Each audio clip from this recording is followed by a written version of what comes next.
जय हिंद दोस्तों, कैसे हैं आप सभी। आशा करता हूँ अच्छे होंगे। आज के इस वीडियो में हम बात करने वाले हैं Uttar Pradesh police radio operator भर्ती के बारे में कि इससे संबंधित क्या लेटेस्ट अपडेट है आपके बीच में। और बहुत सारे क्वेश्चन हैं आपके मन में जो अभी भी क्लियर नहीं हो पाए हैं, तो उन सबको मैं क्लियर करूँगा आज इस वीडियो में। जैसे कि आपने पूछा है कि रिवाइज आंसर की, बहुत बच्चे परेशान हैं कि इससे फ़ायदा हो रहा है हमें या नुकसान हो रहा है, तो उस पर हम बात करेंगे कि आप किसको फ़ायदा हो किसको नुकसान। दूसरा पॉइंट अगर हम देखें तो ये प्रश्न है कि क्या रिज़ल्ट, यानी जो आपका रिज़ल्ट आना है अभी, उसके साथ ही आपका डीवीपीएससी का एडमिट कार्ड भी आएगा, तो इससे भी हम बात करेंगे। और तीसरा पॉइंट अपना होगा कि आखिर रिज़ल्ट कब तक आएगा, यानी अभी तक रिज़ल्ट क्यों नहीं आया। तो इन सभी बिंदुओं पे हम बात करेंगे। और लास्ट में बात करेंगे कट ऑफ को लेकर। बहुत सारे क्वेश्चन आ रहे हैं कि सर कट ऑफ क्लियर होगा या नहीं होगा, कितनी जाएगी, तो उस पर भी हम बात करने वाले हैं। तो वीडियो में आगे बढ़ने से पहले ऐसे कैंडिडेट जो चैनल पे नए हैं, चैनल को सब्सक्राइब कर लें और बेल आइकन प्रेस कर लें ताकि कोई भी नोटिफिकेशन सबसे पहले आप तक पहुंच सके।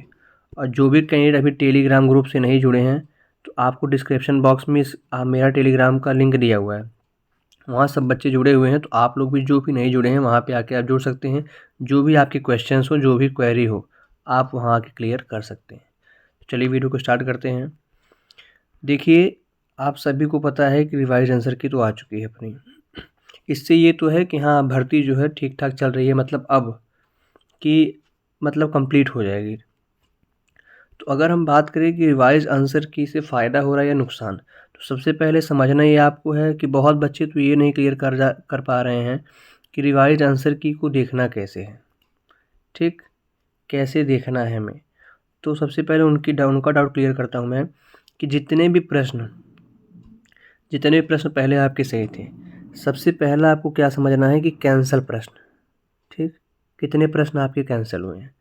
तो अगर प्रश्न आपके शिफ्ट में कैंसिल हुए हैं तो उससे तो आपको हम फ़ायदा होगा, यानी प्रॉफिट होने वाला है। ठीक, जिनके में कैंसिल हुए हैं। लेकिन ऐसे भी बच्चे हैं जो बार बार कमेंट कर रहे हैं कि सर मेरे शिफ्ट में एक भी प्रश्न कैंसिल नहीं हुआ है, तो इससे मुझे फ़ायदा होगा या नुकसान होगा। तो ये जान लीजिए कि जिसके में कैंसिल हुए हैं और जिसके में नहीं भी हुए हैं, तो दोनों को इसीलिए देखिए, जब कई शिफ्टों में पेपर होते हैं तो नॉर्मलाइजेशन किया जाता है, इसीलिए ताकि दोनों जिनके में जो भी हो सबको क्या कर सकें, हम बराबर कर सकें। नॉर्मलाइजेशन का मेन रोल यही है कि सभी शिफ्ट को और सभी पेपर को क्या करना, इक्वल करना, यानी बराबर करना, ताकि किसी को ये ना हो कि ज़्यादा नंबर मिल गए और किसी को ये ना हो कि हमें कम नंबर। तो जिनके शिफ्ट में पेपर में कैंसिल क्वेश्चन हुए हैं तो उनको तो नंबर मिलेंगे, लेकिन उन्हीं को बैलेंस करने, जिनके में नहीं उनको बैलेंस करने क्या होता है, आपका ये नॉर्मलाइजेशन का रोल होता है। ठीक, तो बिल्कुल भी परेशान मत होइए कि मेरे में कैंसिल नहीं हुआ, उनके में कैंसिल हुआ है। और आगे बात कैंसिल का हो गया। अब देखिए कैंसिल पे समझना कैसे है कि मार्क्स कैसे बढ़ रहे हैं। तो आप सब ने देखा है, उसमें बताया है कि वो जो आप किस आधार पर करेंगे नंबर का विभाजन, तो पवन अग्रहरि बनाम ये आपका संघ लोक सेवा आयोग केस बताया है। तो उसमें आपको कैसे समझना है कि जितने भी टोटल अंक हैं, जैसे पेपर कितने 160 क्वेश्चन थे कुल मिलाकर, और कितने के 2.5 अंक के, तो कुल मिलाकर कितने पूर्णांक हुआ आपका 400। तो इसमें आपको कैसे बनाना है कि 400 को भाग देना है किससे, कैंसिल होने के बाद जितने क्वेश्चन बच रहे हैं आपके। मान लीजिए आपकी शिफ्ट में 2 क्वेश्चन कैंसिल हो गए, तो कितने बचे 160 में से 158 क्वेश्चन। ठीक, तो ये बटे 158 और गुणा करिए जितने आपके क्वेश्चन अब सही बन रहे हैं सही प्रश्न से, यही गुणा कर दीजिए। यही इसका पूरा फॉर्मूला है पवन अग्रहरि केस का, कि कुल यानी पूर्णांक बटे कि जितने क्वेश्चन आपके सही हैं अब, यानी कैंसिल होने के बाद जो क्वेश्चन बच रहे हैं, और गुणा करिए जितने आपके सही प्रश्न बन रहे हैं। ठीक, तो जब आप 400 बटे 158 अगर कर रहे हैं, तो जैसे एक क्वेश्चन 2.5 नंबर का था, तो इसमें क्या होगा, जो 2.5 अंक है वो थोड़ा सा बढ़ जाएगा, पॉइंट में कुछ बढ़ जाएगा, तो उससे क्या होगा, आपको फ़ायदा होगा, क्योंकि प्रश्न जो है कैंसिल हुए, तो इसलिए ऐसा होता है। ठीक, तो ये बात है। आगे अगर हम चलें कि क्या आप समझ रहे हैं, तो ये हो गया। अब बहुत लोग पूछ रहे हैं कि सर जिसमें ए और मान लीजिए बी दोनों ऑप्शन दिए हैं, रीजनिंग ऐसा सब्जेक्ट है जिसमें कभी कभी क्या होता है कि ऑप्शन जो है 2 मैच कर जाते हैं। ठीक, तो इसलिए वो अगर आप देखिए ए ऑप्शन था, बी ऑप्शन था, सी और डी, तो आपके हिसाब से तो ए उत्तर आया, लेकिन दूसरे किसी ने किया उसके हिसाब से सी उत्तर आया। ठीक, जैसे क्या होता है, आप देखेंगे सीरीज़ वगैरह क्वेश्चन होते हैं तो 2-3 तरीके से लगते हैं, बहुत तरीके से लगते हैं वो। तो किसी ने किया तो ए आया, किसी ने किया तो सी आया। अब जिस किसी ने भी ए या सी दोनों में से कोई मारा है, तो यहाँ ऑप्शन आपका क्या हो गया, ए एंड सी बोथ। तो जिसने भी दोनों में से कोई ऑप्शन किया है उनको पूर्णांक यानी 2.5 नंबर मिलेंगे। लेकिन जिसने बी किया है या फिर डी किया है तो उसके क्वेश्चन क्या हो जाएगा, गलत मान लिया जाएगा। ठीक, तो उनको अंक नहीं मिलेंगे। यानी इन दोनों में से ए और सी दोनों जो सही हैं उनमें में से जिसने भी किया है तो उनको नंबर मिलेंगे, चाहे आपने ए किया है चाहे सी किया है, तो आपको मार्क्स मिलेंगे। बाकी जिन्होंने बी किया है या डी किया है उनके मार्क्स क्या होंगे, कट जाएंगे। ठीक, ये डाउट आपका हो गया। अब देखिए क्या है कि इससे फ़ायदा हो रहा है कि नुकसान। आप मैंने पहले बताया कि फ़ायदा और नुकसान कैंसल क्वेश्चन से किसी को नहीं होने वाला है, क्योंकि आप अगर एक शिफ्ट पेपर होता, केवल एक शिफ्ट का या एक दिन का पेपर, तब दिक्कत थी, तब कैंसिल हुए क्वेश्चन में दिक्कत हुई। लेकिन यहाँ कई शिफ्टों में यानी 16 पारियों में पेपर हुआ है, 16 शिफ्ट में, तो इसका मतलब इसके लिए आपको पेपर बराबर करेंगे, वो सबका बराबर करेंगे मार्क्स, तो नॉर्मलाइजेशन करेंगे। ठीक, और नॉर्मलाइजेशन का फ़ायदा सबको मिलेगा। आप ये देखिएगा जब आपका नंबर आ जाएगा तो सभी को कुछ ना कुछ यानी 8 से 10 नंबर, मैंने पहले बताया कि सभी को 8 से 10 नंबर मिलने वाले हैं प्लस। घटने के चांसेस बहुत कम हैं, नंबर इंक्रीज़ होने का बहुत चांस है। तो 8 से 10 नंबर आपके जो हैं वो बढ़ेंगे ज़रूर। ठीक, तो अपना ये है कि अब आगे अपना दूसरा पर देखिए आंसर की आपके बीच में आ ही चुकी है।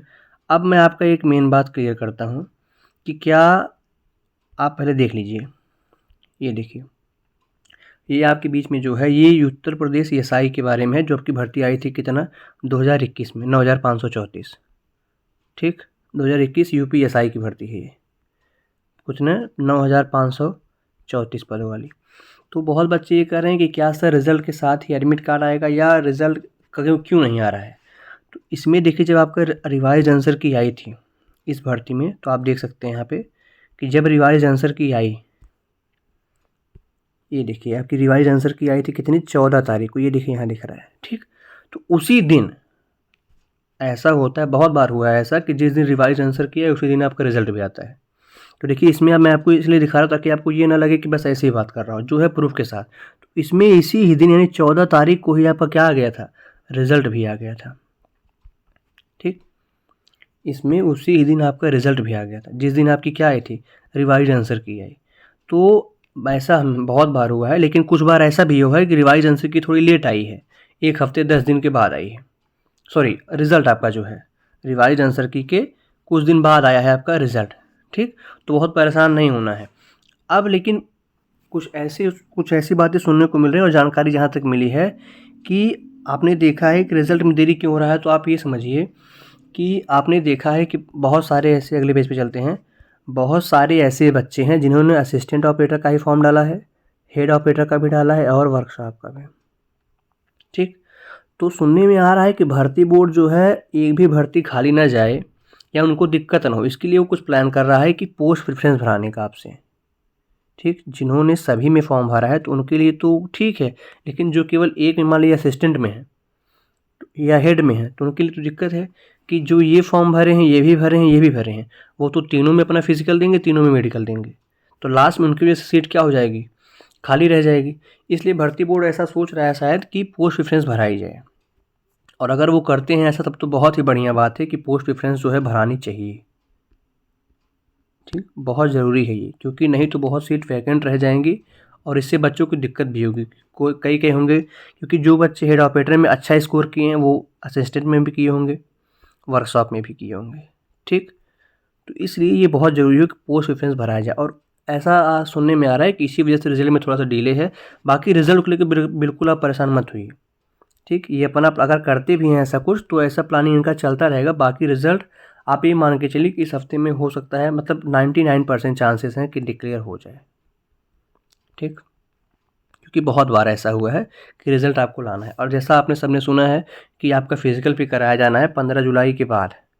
मैंने आपको बताया था कि 15 जुलाई के बाद आपका फिज़िकल भी स्टार्ट होने को है, तो इसलिए वो पूरी तैयारी कर चुके हैं। अब बहुत जल्द आगे बीच में रिज़ल्ट आ भी जाएगा, तो बिल्कुल परेशान मत होइए। लेकिन अब आप अपनी फ़िज़िकल जो है वो करते रहिए, क्योंकि मौसम में थोड़ा बारिश का आ रहा है तो रेगुलर आप कर भी नहीं पाएंगे, तो इसलिए फ़िज़िकल अपना जो है आप कंटिन्यू रखिए। बाकी रिज़ल्ट जो भी आएगा वो आपके बीच में शेयर कर दिया जाएगा, और रिज़ल्ट अब बहुत समय नहीं है। ठीक, चाहे जब भी रिज़ल्ट आ सकती है और बहुत जल्दी आएगा। ठीक, आगे अगर हम तीसरे पॉइंट पे बात करें कि क्या रिज़ल्ट के साथ ही आपका एडमिट कार्ड आएगा, ठीक, DVPST के लिए आपका एडमिट कार्ड जो आएगा क्या वो रिज़ल्ट के साथ, तो बिल्कुल ऐसा हो सकता है कि जब रिज़ल्ट आए साथ में ही अटैच आपका क्या आ जाए, एडमिट कार्ड आ जाए। जो बच्चे क्वालिफाइड हैं उनके लिए एडमिट कार्ड भी आ जाए। इसके पहले भी 2018 में हुआ था ऐसा कि रिज़ल्ट के साथ ही एडमिट कार्ड देके आपका 2 दिन बाद DVPST करा लें, क्योंकि उन्होंने आपको रिवाइज आंसर की दे दी है, तो उन्हें ये नहीं है कि आप तैयार हैं या नहीं। उन्हें पता है कि भर्ती लेट हुई है, तो अपने हिसाब से वो करेंगे। फिर आपको टाइम नहीं देंगे कि आप सर मेरे पास ये नहीं है, सर मेरे पास वो नहीं, क्योंकि उनका कोई वो नहीं है। वो बता दिए कि हम रिज़ल्ट देंगे, शीघ्र ही देंगे। तो आपको बिल्कुल तैयार रहना है। DVPST चाहे जब भी रिज़ल्ट के बाद आपका हो सकता है, और एडमिट कार्ड भी उसके साथ आ सकता है, ठीक। तो अपना सब डॉक्यूमेंट है। बाकी DVPST में क्या क्या ले जाना है आपको, मैंने आपको वीडियो बना दिया है, चैनल पे जाके आप देख सकते हैं क्या क्या ज़रूरी डॉक्यूमेंट्स हैं। बाकी कुछ बच्चे ऐसे हैं जो कमेंट करते हैं कि सर ये नहीं चाहिए, ठीक, वो नहीं चाहिए, ऐसे है वैसे। तो अगर आपके पास जानकारी है तो आप ठीक है, आप बहुत अच्छे हैं, आप अपने हिसाब से ले जाइएगा। ये वीडियो उनके लिए जानकारी है जिनको नहीं पता है, जो पहली बार देने जा रहे हैं, ठीक। अगर आपको पता है कि मुझे ये ले जाना है, ये नहीं ले जाना है, तो आप अपने हिसाब से ले जाइएगा। बाकी अगर कुछ एक्स्ट्रा मैं ऐड कर रहा हूँ इसमें, तो आपको ले जाने में वैसे कोई दिक्कत नहीं होनी चाहिए, क्योंकि अगर वहाँ जाने के बाद वो आपसे कुछ कहेंगे कि ये आप क्यों नहीं लाए, तो वहाँ पे आपके लिए पैनिक हो जाएगा, बिल्कुल आप परेशान हो जाएंगे। इसलिए जो भी जितने एक्स्ट्रा डॉक्यूमेंट्स भी अगर आप ले जाते हैं अपने साथ, तो उनसे कोई दिक्कत आपको नहीं होनी चाहिए। बहुत भारी तो है नहीं डॉक्यूमेंट्स, तो इसलिए आप ले जाइएगा जितना हो सके। बाकी डॉक्यूमेंट्स क्या ले जाने हैं, कितने ले जाने हैं, तो मैंने आपको सबको DVPST वाले वीडियो में बता दिया है, आप जाके वहाँ से देख सकते हैं, ठीक। कट ऑफ पे अगर हम बात करें, कट ऑफ आपको पता ही है, मैंने बताया है कि कट ऑफ देखिए सब ने बताई है, बहुत सारे हज़ारों वीडियो आपने देख लिए हैं कट ऑफ के, ठीक, हज़ारों से ऊपर। 4-5 महीने में बहुत सारे वीडियोस आपके बीच में आ चुके हैं कि कट ऑफ क्या है, कितनी रहेगी, क्या होगी, कैसी होगी। तो बहुत सारों के पास जानकारी भी है, तो उन्होंने बताया है, तो परेशान नहीं हो। लेकिन मैंने आपको ये बताया था कि जो कट ऑफ होगी वो अप्रत्याशित यानी अनएक्सपेक्टेड होगी। हो सकता है बहुत ज़्यादा भी जा सकती है, बहुत कम भी रह सकती है, आपको अनुमान नहीं, ठीक। लेकिन फिर भी जो बच्चे 70% प्लस स्कोर किए हैं किसी भी, चाहे हेड ऑपरेटर हो, असिस्टेंट या वर्कशॉप, 70% प्लस क्वेश्चंस हैं जिनके, वो अपनी रनिंग ज़रूर करते रहिए, ठीक। वो अपनी रनिंग ज़रूर करते रहिए। हो सकता है अगर चांस आ भी गया तो आप पीछे मत हटिएगा। तो 70% प्लस अगर आपके हैं, 70% कहने का मतलब कितना, 16 सत्ते 112, यानी 112 क्वेश्चन हम बता रहे हैं, तो उससे आप 2-4-5 क्वेश्चन ऊपर नीचे हैं तब भी आप रनिंग करते रहिए, ठीक। कम से कम 70% वाले जो हैं, वो तो जो 70% प्लस हैं वो बिल्कुल करते रहिए, श्योर एकदम, किसी भी डाउट में मत रहिए कि आएगा नहीं आएगा, ठीक। तो आप रनिंग अपनी करते रहिए। बाकी और जो भी अपडेट होगी मैं आपके साथ साझा कर दूंगा, जैसा भी रहेगा। और रिज़ल्ट को लेकर बिल्कुल परेशान नहीं होना है आपको, बहुत जल्दी आपके बीच में रिज़ल्ट भी आ जाएगा और आपका DVPST भी स्टार्ट हो जाएगा, ठीक। बाकी चैनल को सब्सक्राइब कर लीजिए, जितने भी कैंडिडेट जो नए हैं चैनल को सब्सक्राइब कर लें और बेल आइकन को प्रेस कर लें, ताकि नोटिफिकेशन जो भी सबसे पहले आप तक पहुंच सके। और टेलीग्राम ग्रुप का लिंक भी मैंने दिया है आपको डिस्क्रिप्शन में, वहां से आप आके ज्वाइन कर सकते हैं। वहाँ बच्चे हैं जिनकी जो भी क्वेरी हो आप टेलीग्राम पे आके डायरेक्ट क्लियर कर सकते हैं, ठीक। तो चलिए, वीडियो में बनने के लिए धन्यवाद। फिर जो भी अपडेट होगी आपके बीच में शेयर करूँगा।